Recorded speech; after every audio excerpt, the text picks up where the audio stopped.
기도하겠습니다. 아멘. 오늘 하나님께서 주신 말씀은 사도행전 13장 1절에서 3절과 44절에서 48절입니다. 사도행전 13장 1절에서 3절과 44절에서 48절입니다.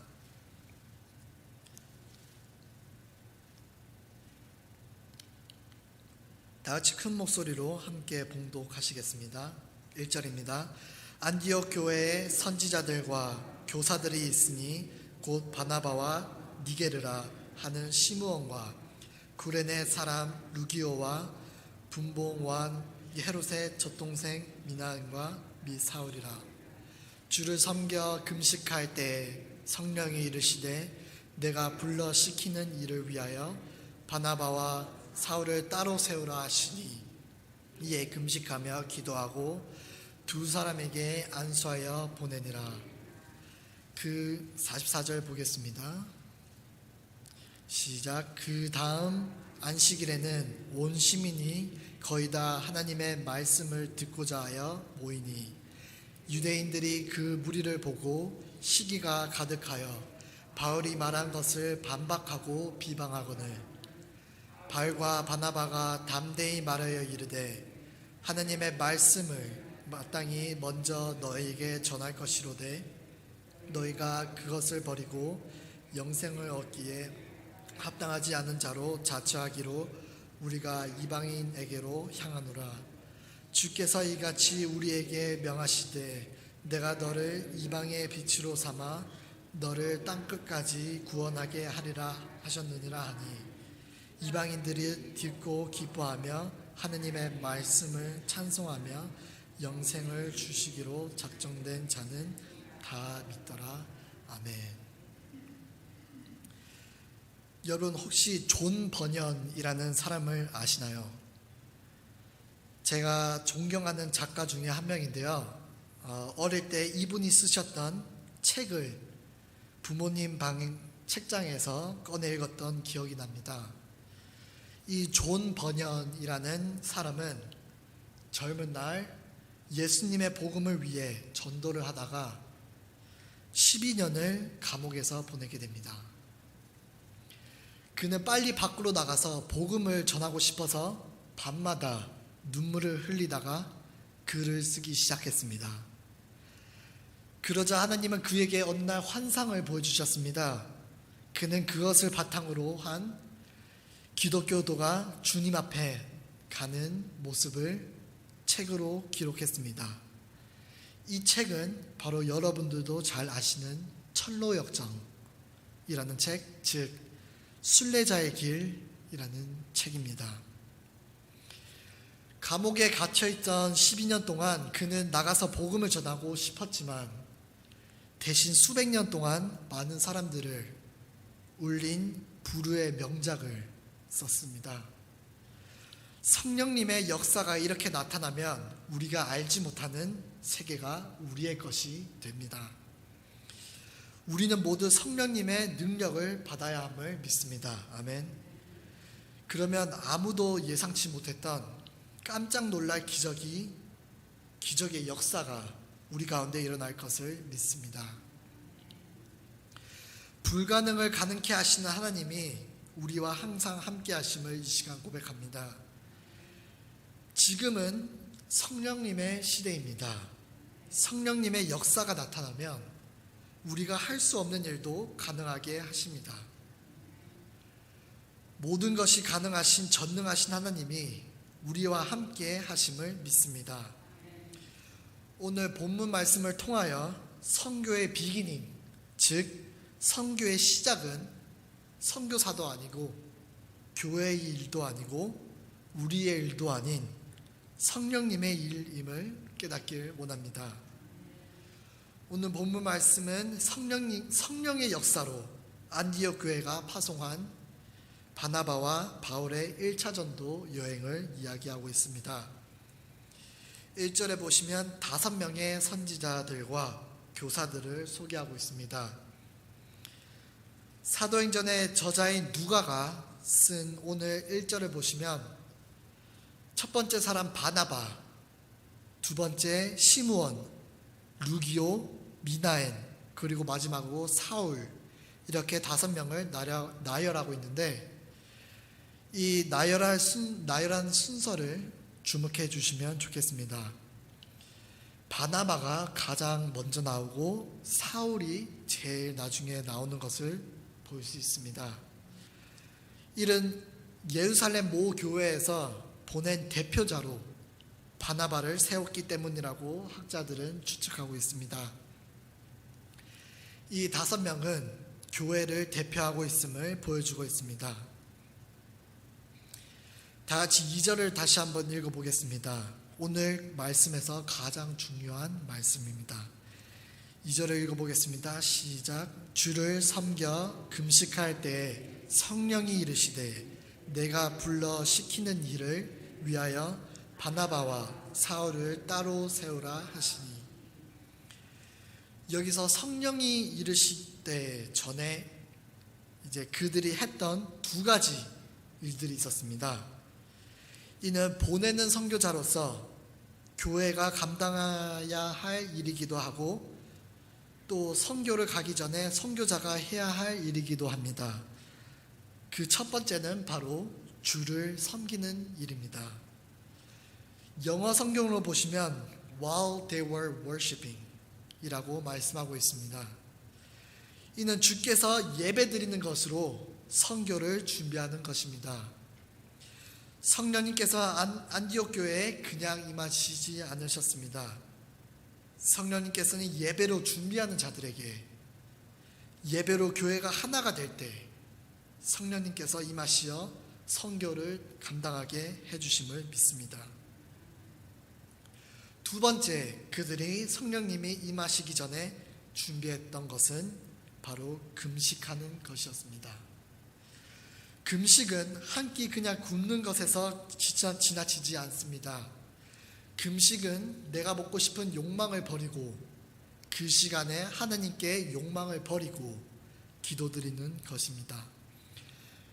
단지 먹지 않는 것에 그치지 않고 금식하는 동안 주님께 기도로 나아가므로 나의 배고픔조차 잊고 오직 주님만을 생각하는 시간이 금식입니다. 따라서 그들은 선교를 위해 예배와 기도로 준비하는 기간을 가졌습니다. 너무나도 감사한 것은 저희 교회 성도님들께서 다 같이 한 마음으로 기도해 주셔서 온두라스 선교를 잘 마무리할 수 있게 해주신 은혜 다시 한번 감사드립니다. 2절을 다시 한번 보시면 주를 섬겨 금식할 때 성령이 이르시되, 그들이 금식하고 기도했더니 성령님께서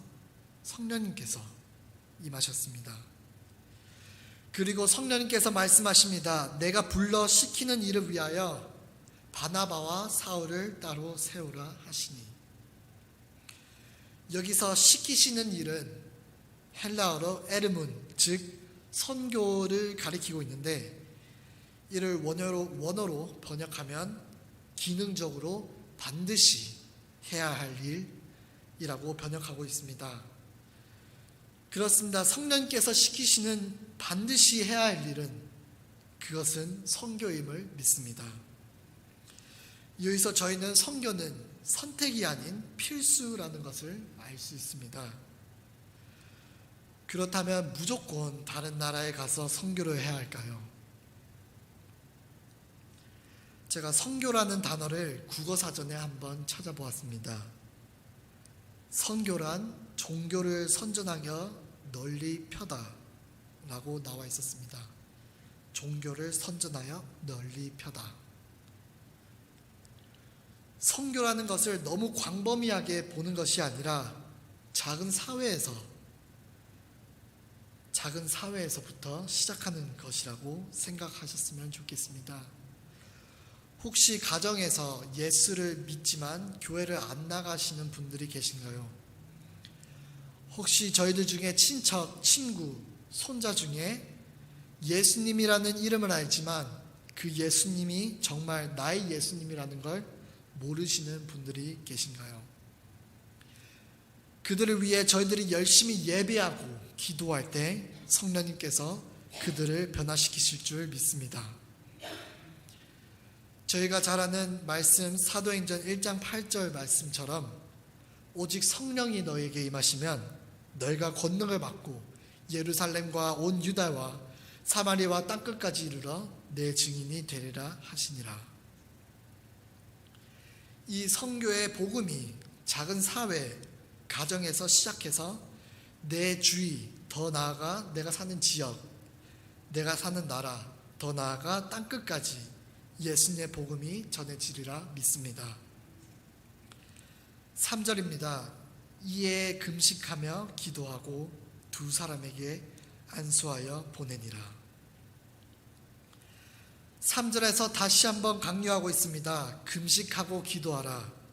그리고 성령님께서 두 사람, 즉 바나바와 사울에게 안수하여 보내셨습니다. 제가 이제 원래 토요일 날 아틀란타 공항에서 온두라스로 출발하는 걸로 되어 있었습니다.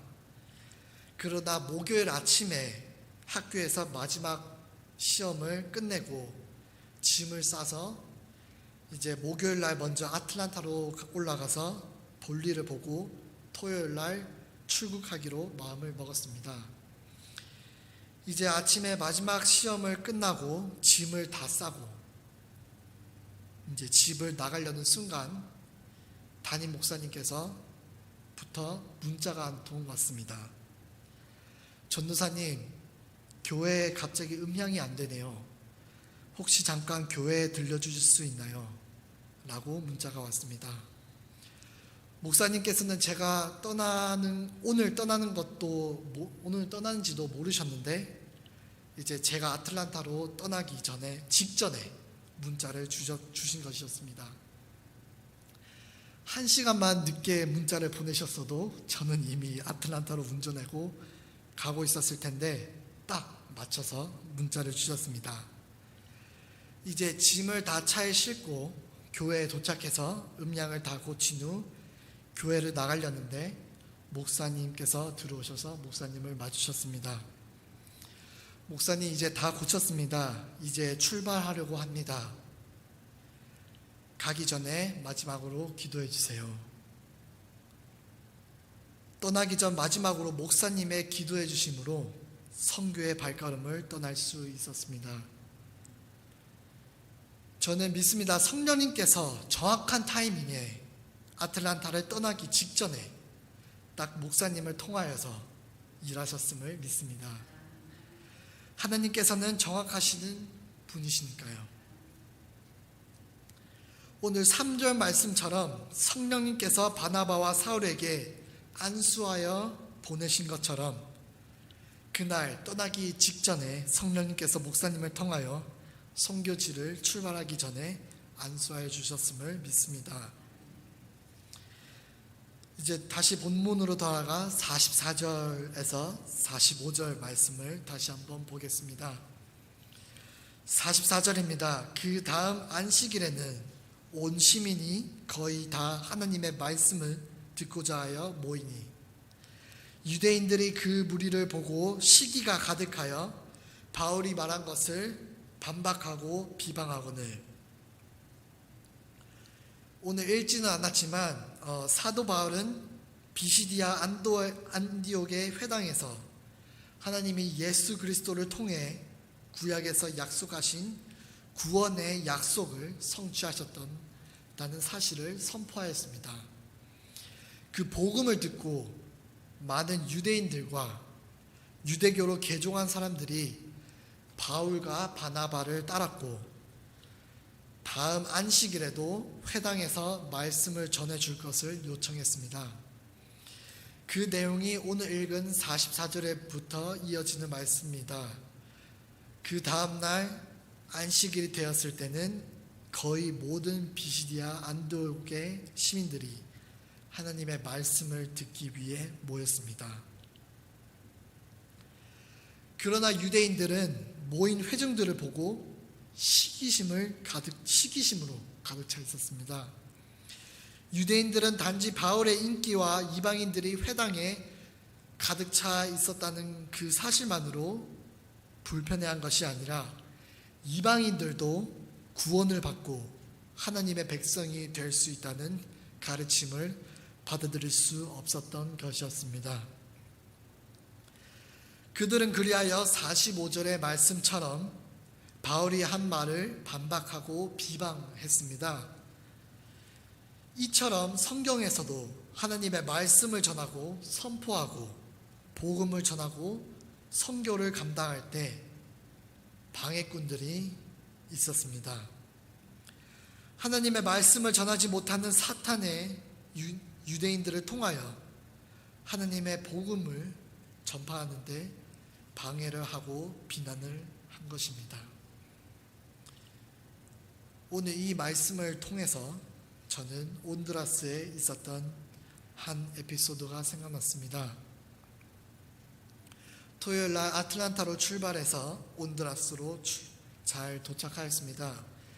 이제 숙소에서 토요일 날 짐을 풀고 병원으로 다시 가서 가져온 물건들을 모두 정리하고 다시 숙소로 돌아와서 저녁이 되어 월요일부터 시작될 치료를 위해 다 같이 저희 사진을 보여드렸죠. 아까 밑에 모여서 계획들을 나누고, 그 계획들을 다 나누고 교수님들은 이제 주무시러 숙소로 올라가시고, 이제 저는 잠시 핸드폰 배터리가 다 되어서 잠시 핸드폰 충전을 하러 2층의 숙소로 올라갔습니다. 저녁 한 9시 밖에 안 되었습니다. 이제 해가 이제 막 지고 했을 텐데요. 제 숙소는 2층이었습니다. 핸드폰을 충전기에 꽂아놓고 이제 밑으로 바깥에 친구들이 모여있는 곳으로 내려가려는데 갑자기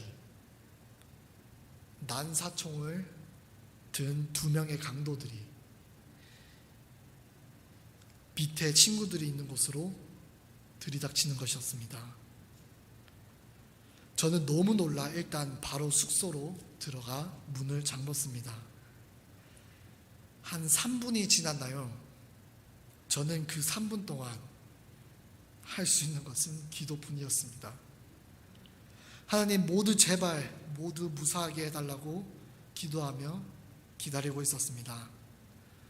한 3분쯤 뒤 친구들이 우르르 교수님들이 지내시는 3층으로 올라가는 소리가 들렸습니다.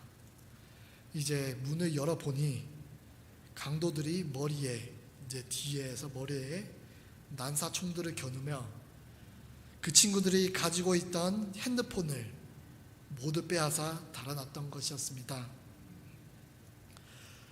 너무 다행히 다친 사람은 아무도 없었지만 이제 거기 모여 있었던 친구들의 핸드폰은 모두 뺏겼습니다. 저는 그날따라 핸드폰 배터리가 너무 빨리 닳아서 충전하러 잠깐 숙소에 들어갔던 찰나에 일어났던 일이었습니다. 첫날 밤이었습니다. 토요일 첫날 밤. 아직 선교는 시작도 하지 않았는데 이게 무슨 일인가 싶었습니다. 이제 선교사님께서 경찰을 부르고 시큐리티를 부르고 다음 날에는 미국 영사관 사람들까지 와서 이제 리포트를 작성하고 이제 조사를 그 다음 날부터 시작하였습니다. 몇몇 친구들은 그 충격으로 인하여 바로 다음 날 아틀란타로 돌아갔지만 저는 하나님이 저를 지켜주신다는 확신이 있었기에 담대히 주님께서 저에게 주신 달란트를 하나님 나라의 위에 도구로 사용되기 위해 더욱더 기도를 하였습니다. 그리고 깨달은 것은 마귀는 영적으로 죽은 영혼들보다 하나님의 복음을 전하려는 곳, 하나님의 역사하심이 일어나는 곳에 더욱 활발히 저희를 무너뜨리기 위해 돌아다닌 것이었습니다. 그리고 그것은 항상 마귀를 무너뜨리는 영적 전쟁의 승리자 저희 성령님의 역사하심이 있음을 저희는 믿습니다. 마태복음 4장에 보시면 예수님께서 시험을 받으러 광야로 가십니다. 4장 1절을 제가 대신 읽어드리겠습니다. 그때 예수께서 성령에게 이끌려 마귀에게 시험을 받으러 광야로 가사. 예수님께서 마귀에게 시험을 받으러 가실 때는 그 전제로 성령에게 이끌려 라고 말씀하고 있습니다. 앞서 말씀드렸듯 선교는 선교사가 하는 것도 교회가 하는 것도 아닌 오직 성령님께서 주관하시고 성령님께서 시작하시듯 예수님께서 시험을 받으실 때도 성령님께서 이끄신 것이었습니다. 온두라스에서의 첫날 밤 그런 일이 있었을 때 저는 영적으로 느낄 수 있었습니다. 성령님께서 저와 함께 싸우고 계시는구나. 내가 자발적으로 선교를 하는 것이 아니라 내가 내 손으로 환자의 치아를 치유하는 것이 아니라 성령님께서 부족한 나를 도구로 사용하시는구나. 그 영적 전쟁을 첫날 밤 겪고 난 후 이제 두 번째 날인 주일이 되었습니다. 현지 선교사님께서 인도하시는 교회에 가서 예배를 드리고 찬양을 드리는데 이제 눈물보다는 기쁨이 가득 차 있었습니다. 전날 밤 바로 전날 밤 총기 사건이 내 눈앞에서 일어났음에도 불구하고 담대할 수 있었던 이유는 아마 바울과 바나바와 같은 마음이 아니었을까 생각해 봅니다. 46절입니다. 바울과 바나바가 담대히 말하여 이르되. 그렇습니다. 바울과 바나바는 담대하였습니다.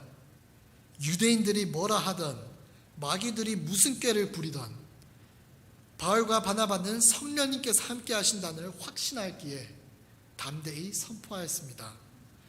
46절입니다. 바울과 바나바가 담대히 말하여 이르되 하느님의 말씀을 마땅히 먼저 너희에게 전할 것이로되 너희가 그것을 버리고 영생을 얻기에 합당하지 않은 자로 자처하기로 우리가 이방인에게로 향하노라. 47절 주께서 이같이 우리에게 명하시되 내가 너를 이방의 빛으로 삼아 너로 땅끝까지 구원하게 하리라 하셨느니라 하니. 유대인들아 너희들은 하느님의 말씀을 깨닫지 못하잖아. 그래서 우린 이방인들에게 하느님의 말씀을 전할 거야. 너네들이 아무리 방해하려 해도 하나님께서 역사하시면 성령님께서 운행하시면 너희들은 우리를 막지 못해 라고 말씀하고 있는 것이었습니다. 그렇습니다. 마귀의 영적 공격에도 굳게 서야 하는 것은 저희는 성령님께서 함께 하시고 저희의 승리자 되시기 때문입니다. 이제 온두라스에서 두 번째 날 주일날 모든 준비를 마치고 월요일부터 사역을 시작하게 되었습니다. 영적 전쟁이 첫날 밤부터 있었던 탓이었을까요? 다들 더욱 간절히 환자를 치료하고 핸드폰이 없는 탓에 핸드폰만 들여다보기보단 환자한테 더욱더 집중하고 케어할 수 있었습니다. 생각보다 많은 아이들이 예수님을 몰랐습니다. 어린아이들을 치료할 때마다 비록 그들이 영어를 완벽하게 알아듣지는 못하였지만 성령님은 한 분이시기에 그들을 위해 기도하며 예수님을 전하며 사역을 무사히 마칠 수 있었습니다. 오늘 마지막으로 읽었던 48절을 보시면 이방인들이 듣고 기뻐하여 하나님의 말씀을 찬송하며 영생을 주시기로 작정된 자는 다 믿더라 라고 말씀하십니다.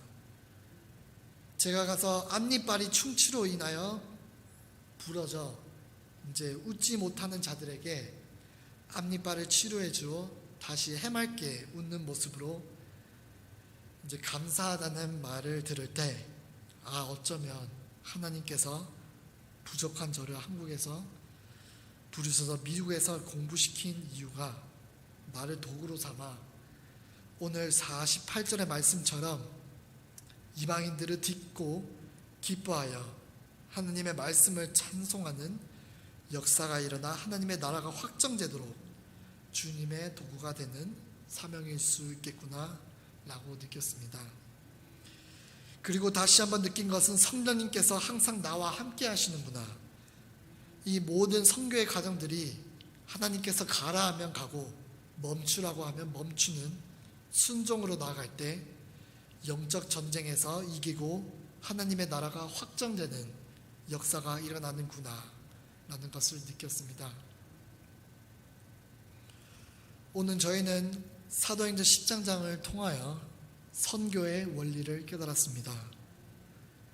선교는 사람이 계획하는 것도 교회가 계획하는 것도 선지자가 계획한 것도 아닌 오직 성령님께서 주관하시고 성령님께서 시작하셔야 가능하다는 것을 배웠습니다. 예수님께서도 성령에 이끌려 시험을 받으러 가셨고요. 바나바와 사울도 오늘 읽지는 않았지만 본문 4절에서 두 사람이 성령의 보내심을 받아 실루기아로 전도 여행을 갔습니다. 모든 것의 시작은 성령님의 역사하심을 믿습니다. 이번 7월은 선교의 달로 정하여 지내고 있습니다. 선교의 달의 또 다른 뜻은 성령님의 역사하심을 경험하는 것입니다. 선교를 너무 광대하게 보지 않았으면 좋겠습니다. 내 주변에 복음을 전하는 것도 선교고요. 내 가족, 내 친척에게 예수님을 알리는 것도 선교입니다. 교회 안에서도요, 혹 교회를 나오고 싶은데 불편해서 못 나오시는 분들을 위해 기도하는 것조차 선교임을 믿습니다. 주님께서 주신 사명 따라 너무나도 연약한 저이지만 복음을 들고 선포할 때 성령님께서 항상 함께해 주심을 믿습니다. 이 시간 잠시 통성으로 기도했으면 좋겠습니다. 성령님 오시옵소서. 오늘도 오거스타 순복음 교회에 역사하셔서 성령의 바람이 불어 선교의 끝맺음이 아니라 내가 도구가 되어 선교의 시작점이 될 수 있도록 다 같이 통성으로 기도드리시겠습니다. 기도드리겠습니다. 하나님 아버지, 이 시간 성령님을 간절히 구합니다. 지금 성령님께서 이 시간 임하여서 선교의 끝맺음이 아닌 선교의 시작됨이 됨을 믿습니다. 하나님, 저희들이 선교의 뜻을 알게 하시고 주님께서 바라보는 선교의 뜻이 주님 아버지 이 사회, 이 지역, 이 가족, 저희들의 교회부터 시작될 수 있도록 하나님 인도해 주시옵소서. 그리하여 하나님의 나라가 확정되고 하나님의 복음이 주님 아버지 널리 퍼져서 이 땅 끝까지 주님의 복음이 전파될 수 있는 성령의 역사가 일어날 수 있도록 하나님 인도해 주시옵소서. 저희들은 간절히 기도합니다. 성령님께서 시작하셔야 함을 믿습니다. 오직 성령님께서 임하셔서 주님 저희들이 복음의 시작이 되어 저희들로 인하여서 사람들이 주님을 믿고 주님의 성령으로 변화받는 그 귀한 시간들이 될 수 있도록 하나님 함께 해주셔서 주님 아버지 이 시간도 혼두라스 그 땅을 위해서 기도합니다. 아직까지도 주님의 복음을 알지 못하는 자들이 많습니다. 하나님이 인도해 주시옵소서.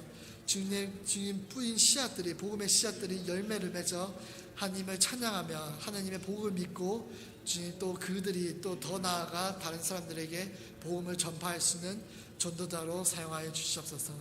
주님께서 이 시간 함께 해주셔서 저희 예배를 받아 주시옵소서.